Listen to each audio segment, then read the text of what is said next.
Semoga Allah selalu membimbingmu dan biarlah angin menuntun langkahmu.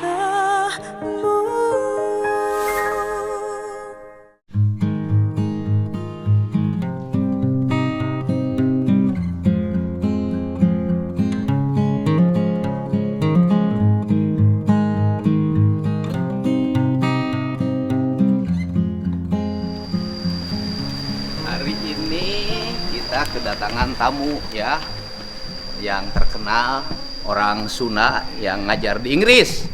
Waduh, ini orang ganteng yang saya kagumi ini, ketemu asa ngimpi ya, Amprok. Aduh, Sampurasun. Aduh, dah mahapunten. Terima kasih. Ya, sama-sama, terima kasih. Ini Halo Bapak, saya Tasya. ya, istri. Bukan staf kami. Oh, staf. Udah keluarga? Belum, saya sudah. Oh, ini kan belum punya istri. Saya sudah. Udah. Tinggal di Inggris. Tinggal di Inggris. Oh iya, tapi dia tinggal di Inggris. Kalau saya mah punya kuncinya, kunci Inggris. Ayo Pak, sini.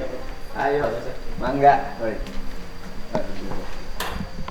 Waduh, ini kehormatan dan kali pertama saya kemarin nih yang di sini. Oh iya, lembur. Lembur Pakuan. Ini lembur Pakuan kampung. Orang ingin semuanya serba minimalis, serba modernis. Kalau saya ingin serba tradisi. Ya. Mangga. Aduh. Iya. Saya teh pengikut podcastnya, selalu melihat bagaimana memandang pembangunan secara holistik, bukan secara proyek. Iya, saya juga pernah lihat salah satu podcast yang Pak Dedi ada di situ ya. Kelihatannya visinya agak sama, membangun dari dalam, dari kekuatan budaya, dari pengertian kita akan identitas sendiri. Itu yang saya coba bawakan sebagai pesan. Iya, tapi untuk ukuran seorang politisi membangun menggunakan basic kebudayaan itu tidak ada yang berani. Betul. Karena nanti dituduh Sunda Wiwitan. Iya. Kalau sudah dituduh Sunda Wiwitan maka dibuat stimen negatif, tidak boleh dipilih. Wah itu. Tapi saya berani melakukan itu, nggak ada masalah. Ternyata dipilih. Betul. Dan mayoritas sepanjang sejarah politik di Jabar yang selama ini para politisinya itu selalu menonjolkan isu agama. Tidak ada yang mencapai 62% ternyata. Iya, luar biasa. Yang malah didesain dalam sentimen negatif dengan saya dianggap ya kan penganut ajaran Sunda Wiwitan malah dapat tinggi.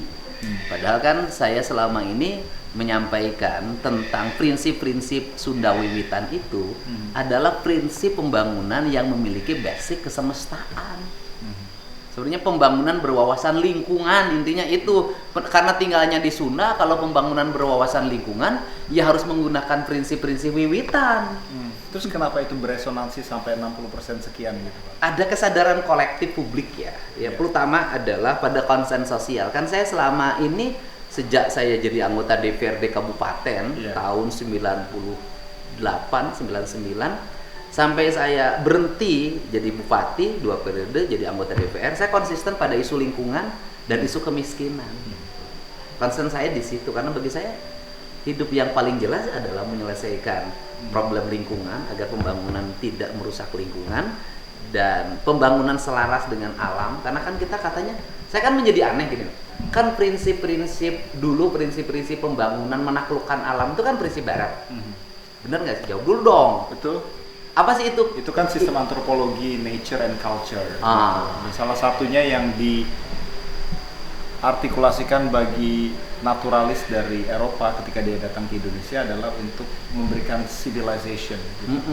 Jadi kita dianggap sebagai makhluk liar, Iya. kemudian diberikan kebudayaan, disipilkan, discivilize. Jadi gini, orang Barat, taruhlah orang Walana ya, datang ke Indonesia. Berarti dia itu yang ditaklukkan tuh dua.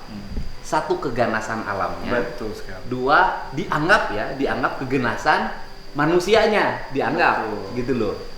Ketika mereka sudah bisa menaklukkan keganasan alam dengan teknologi Yeah. dan keganasan manusia dengan politik, Yeah. maka dia sudah berhasil Memanusiakan manusia. memanusiakan manusia. Betul. Maka itu tapi sekarang ada kebalikan Pak. Sekarang karena ada masalah klima. Nah, orang Barat menganggap konsep itu gagal. Ya. Akhirnya mereka balik ke Nature. kembali yang prinsip-prinsip ajaran leluhur kita yang oleh kita ditinggalkan dan kita ikut Barat. Asal liur ya.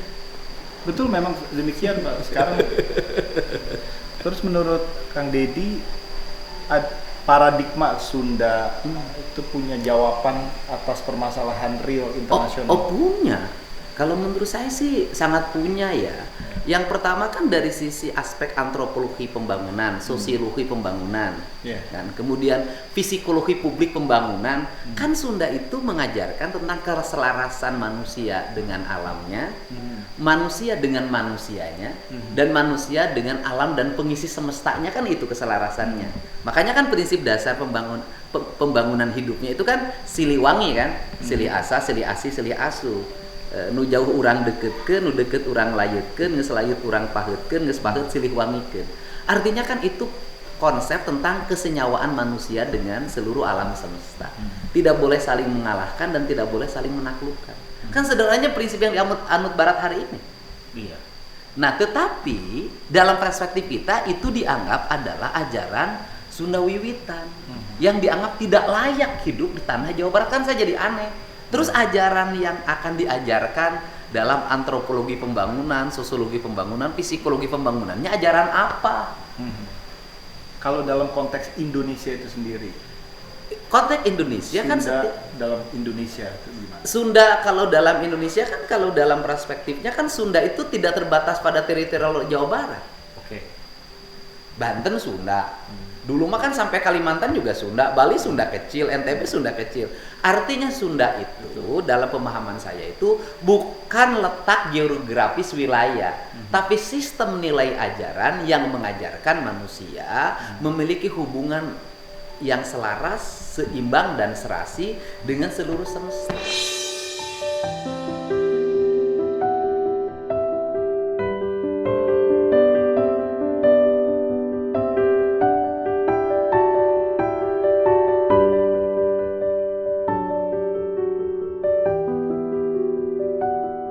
Ajaran sebenarnya, ajaran kehidupan manusia yang tinggal di bumi, ya ajarannya ke Sunda. Seharusnya translasi dari paradigma itu ke dalam level kebijakan seperti apa? Ya seharusnya dalam level kebijakan itu kan kalau di Amerika kan ada federasi. Iya. Setiap federasi kan punya hukumnya sendiri kan. Aha. Nah, Indonesia ada otonomi. Oke. Otonomi itu semestinya dipahami secara culture, yaitu mengembangkan pembangunan berwawasan lingkungan yang disebut dengan kearifan lokal. Saya nggak mau nyebut kearifan lokal karena itu tipe-tipe bagaimana membangun kita seolah-olah kita manusia lokal yang tidak boleh pergi ke Inggris. Masih boleh ya? Pada boleh kan, ini orang Sunda di Inggris. Tapi yang disebut bagi saya adalah kearifan lingkungan. Oke. Nah mungkin orang Barat, lahirlah orang Barat prinsip pembangunan berkesinambungan. Kan? Ya, terus kemudian prinsip-prinsip pengelolaan lingkungan alam yang berbasis hijau. Kan sama Pak. Beda istilahnya, mana orang Sunda itu percaya diri. Mesti dinarasikan keluar Pak dengan bahasa yang orang luar juga mengerti. Ya oleh profesor menarasikannya, bukan oleh saya. Kalau saya menarasikan pasti dianggapnya politik. Waduh. Makanya saya perlu juru bicara terhadap manusia dunia tentang bahwa Sunda itu punya peradaban yang sangat kokoh dalam mengembangkan prinsip kehidupan yang memiliki orientasi masa depan. Sekarang Jawa Barat itu punya konsentrasi perguruan tinggi internasional yang paling banyak. Gitu, mereka harus dikuatkan supaya mereka bisa membawa pesan di budaya ilmiah, dengan bahasa-bahasa yang orang Barat juga relevan terhadapnya. Gitu. Iya. Maka diperlukan ini profesor yang ngomongnya. Kalau saya ngomong nggak akan dipercaya. Karena politik dianggapnya, politisi pasti dianggap punya kepentingan. Tapi kalau profesor yang berbicara tentang prinsip-prinsip itu di kampus, di jurnal-jurnal internasional gitu kan, kemudian di forum-forum media sosial yang itu wilayah, transnegara. Kan kita bisa mengembangkan dong Sundaland. Sunda bukan dalam arti wilayah geografi, tapi Sunda wilayah sosiologi. Iya. Sunda wilayah psikologi yang melewati batas ruang dan waktu. Kan keren. Itu makanya narasi kita juga harus disesuaikan ya. Kita harus bicara agar orang luar negeri belajar di sini, orang bahasa Indonesia diajarkan di luar, bukan sekedar berkiblatkan luar negeri senantiasa gitu. Tapi supaya gimana caranya agar ITB, IPB, UI, Pajajaran itu bisa menjadi tujuan orang belajar. Jadi bukan hanya orang Indonesia yang sekolah di Inggris. Betul. Tapi bagaimana orang Inggris merasa bangga sekolah di Jawa Barat, Betul. di Bandung. Nah itulah mengapa saya kemari. Oh iya. Sebenarnya bukan untuk berkompetisi dengan kampus lokal, tapi untuk memperkuatnya. Justru saya meminta profesor ke sini, bersediakah menjadi penasehat saya dan menjadi juru bicara kebudayaan Sunda dalam forum internasional itu. Saya butuh banyak nasihat karena saya diadopsi oleh orang Sunda. Gitu. Tapi dengan senang hati karena saya berhutang banyak kepada Jawa Barat, saya lulusan ITB. Oh ITB. Teknik mesin saya habiskan 5 tahun di jurusannya teknik mesin. Teknik mesin. Kenapa nggak kerja di perusahaan otomotif? Dia nasib.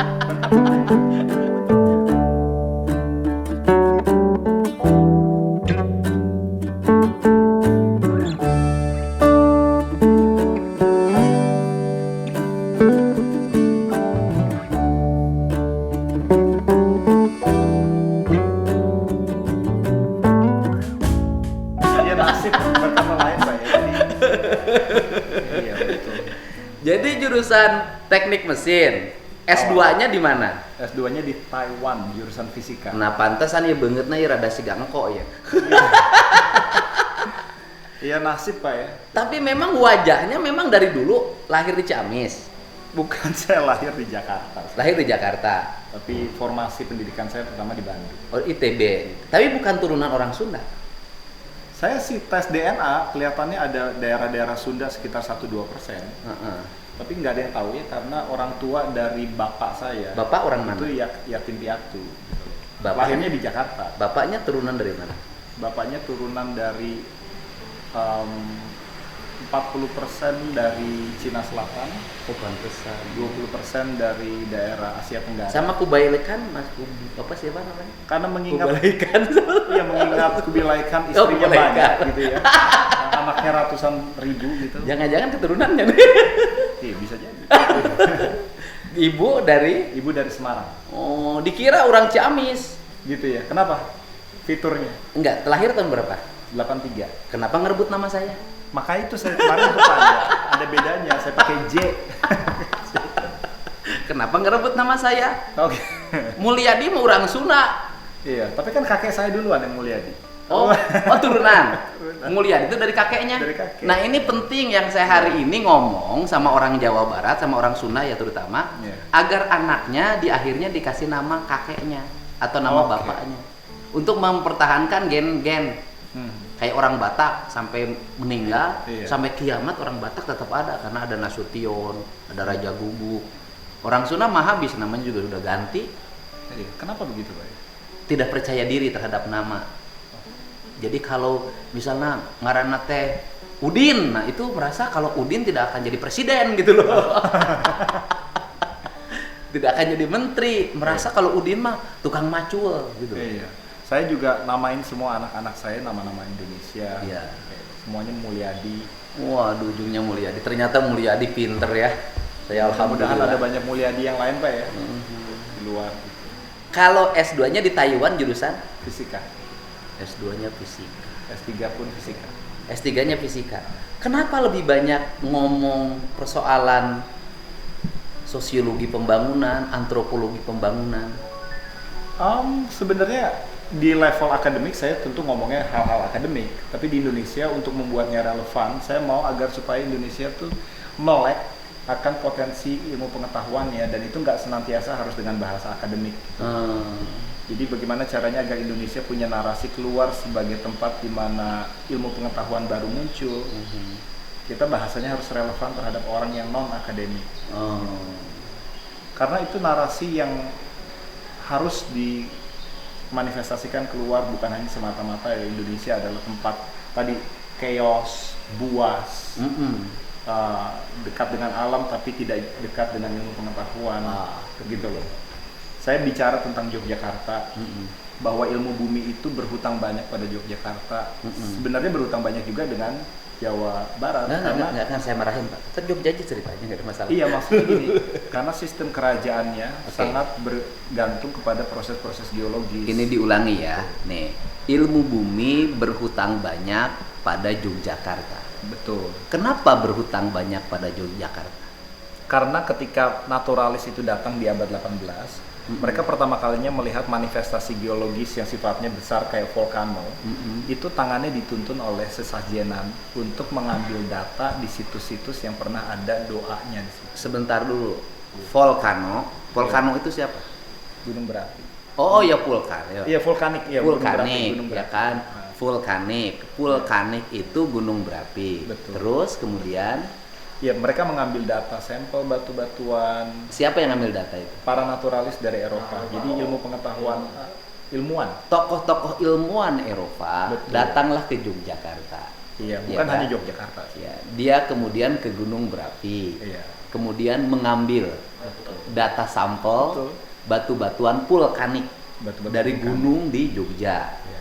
Nah, kemudian mengambil batu-batuan itu dipandu oleh Para lokal ritualis, okultis, sesajenan. tokoh-tokoh lokal, Tokoh-tokoh tokoh-tokoh setempat, orang-orang yang dituakan, Iya. kemudian menggunakan sesajen. Iya, jadi situs yang diambil itu juga berdekatan dengan situs sesajen. Itu karena di situ ada kegiatan tektonik. Jadi orang dulu menganggap bahwa itu adalah peristiwa di mana penunggunya sedang marah, makanya ditaruh sesajen. Dan ternyata memang di situ kegiatan tektonik yang paling strategis untuk diambil sampelnya. Jadi orang tua kita dulu membaca tanda-tanda alam Betul. yang tidak bisa dijelaskan lewat logika Betul. dan ilmu pengetahuan Betul. menggunakan cara spiritualis. Betul. Yaitu dengan kalau menganggap daerah ini misalnya gasnya paling tinggi, gitu kan, Iya. atau tekanan abu vulkaniknya paling tinggi, Ah. maka diletakkanlah sesajen karena untuk meredam kemarahan Betul. Tapi kan dari dianggap penunggu. Iya, tapi kan dianggap itu hanya mitos, backward knowledge, nggak diperlukan. Kesalahan kita adalah menghilangkan itu secara mendadak tanpa penjelasan ilmu pengetahuan. Betul. Andai kata ahli fisika, ahli kimia, ahli geologi Iya. dari ITB, dari UGM melakukan penelitian dan menjelaskan kepada publik bahwa dulu orang tua kita meletakkan sesajen di situ tujuannya untuk ini, karena waktu itu Iya. belum bisa menjelaskan dengan bahasa pengetahuan. Iya. Sekarang kita bisa menjelaskan bahasa pengetahuan. Sesungguhnya orang tua kita dulu tuh pintar-pintar. Betul.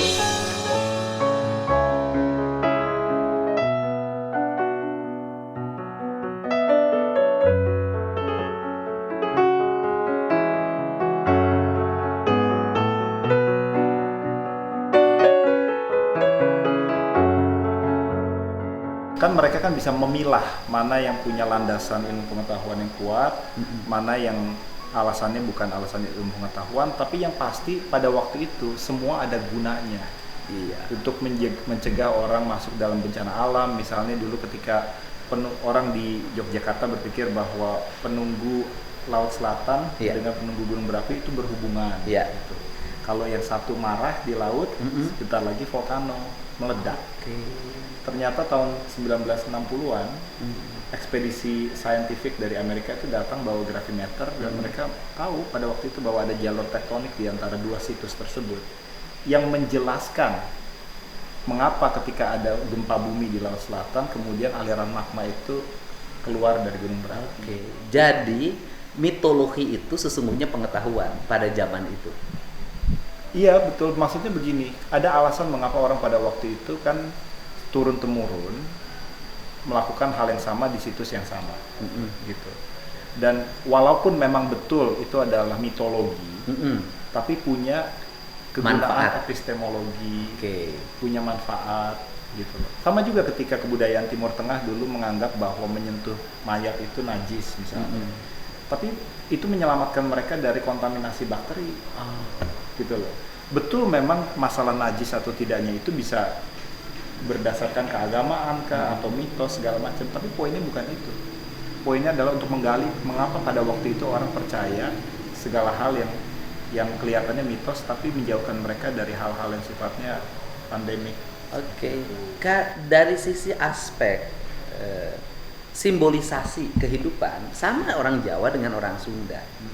Orang Jawa itu kan, orang Sunda itu kalau di Jawa kan hanya melambangkan Nyeratu ya, sebagai lambang penguasaan laut, kan gitu. Kalau di Sunda ditambah Maung Siliwangi sebagai simbol penguasaan gunung. Kan sebenarnya itu simbol, yang satu menguasai laut, yang satu menguasai hutan gunung. Dua-duanya tadi versi orang Jawa, dua-duanya saling berhubungan. Ketika terjadi bencana di laut, maka akan terjadi bencana di gunung. Ketika gunung meletus, maka laut pun bisa jadi bergerak. Kan sama kan? Iya, perlu diuji ya. Tapi kan masalahnya kan sekarang orang di dunia itu pertama kali tahu tentang situs-situs geothermal yang spektakuler itu adanya di Nusantara ini. Nah, 60% geothermal resource ada di Jawa Barat. 60%. Dan di Indonesia itu isinya 50% geothermal dunia. Gitu. Jadi memang di Inggris tempat saya belajar dan mengajar nggak ada geothermal yang di atas 3. Jelasin dulu dong, penonton saya banyak kelas menengah bawah. Iya, jadi geothermal pertama itu apa? Geothermal itu tenaga panas bumi. Ada di 50% ada di 50% dari cadangan tenaga panas bumi dunia kurang lebih ada di Jawa Barat. Bukan Nusantara. ada di Indonesia. Nah, di Indonesia. Dari 50% itu berapa di Jawa Barat? 60% ada di Jawa Barat. Jadi dari 50% cadangan bumi yang ada di dunia, itu ada 50% di Indonesia, di Nusantara. Nah, berarti ada 100%. 100%-nya itu 60% ada di Jawa Barat. Berarti geothermal, energi yang strategik ada di gunung-gunung. Betul. Dan simbolisasinya, boleh saya katakan simbolisasinya adalah kampung-kampung adat ada di sekitar daerah-daerah geothermal itu. Betul. Yang disebut dengan para pengikut Sunda Wiwitan itu ada di situ. Dan kalau saya bertanya pada mereka, seolah-olah dia tuh ditugaskan oleh leluhurnya untuk tinggal di situ. Saya baru tahu dia lagi menjaga geothermal. Sebagian besar ilmu pengetahuan itu kan vernakular gitu, maksudnya jadi dari mulut ke mulut segala macam. Perlu ada sinergi supaya pendidikan formal itu bisa mengklasifikasikan pengetahuan yang tadinya tidak tertulis, tidak terstruktur, tidak ter-SKS-kan. Iya. Supaya bisa menjadi landasan yang kuat buat Indonesia Science Development. Kayak misalnya di Bali, pengetahuan lokal, walaupun kata lokal itu kan pengetahuan orang Bali terhadap sistem irigasi yang paling efektif, namanya subak, itu sudah terbukti memiliki efikasi yang tinggi untuk membatasi hama, tapi tidak terstruktur atau belum termanifestasi dalam kurikulum nasional seperti itu. Problemnya adalah, itu kan saya pernah jadi anggota DPR.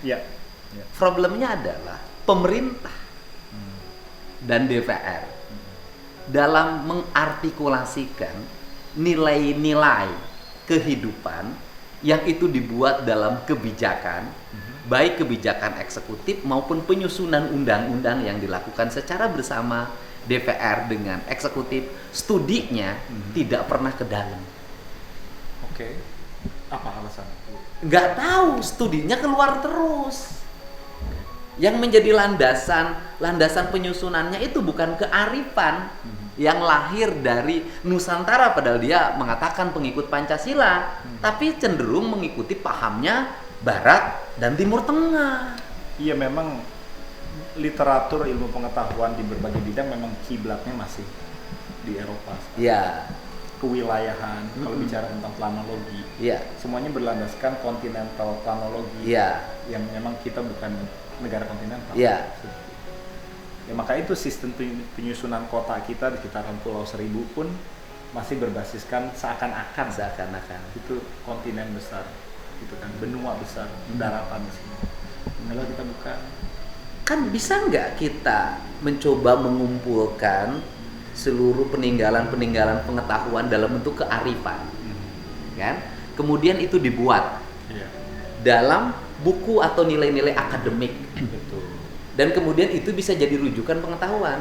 Iya. Saya sejak 10 tahun yang lalu itu kalau ketemu di perguruan tinggi saya selalu mengatakan, bisa nggak sih misalnya skripsi itu dibuat bukan berdasarkan narasi buku yang disusun oleh para pemikir yang ada hari ini atau rujukannya barat.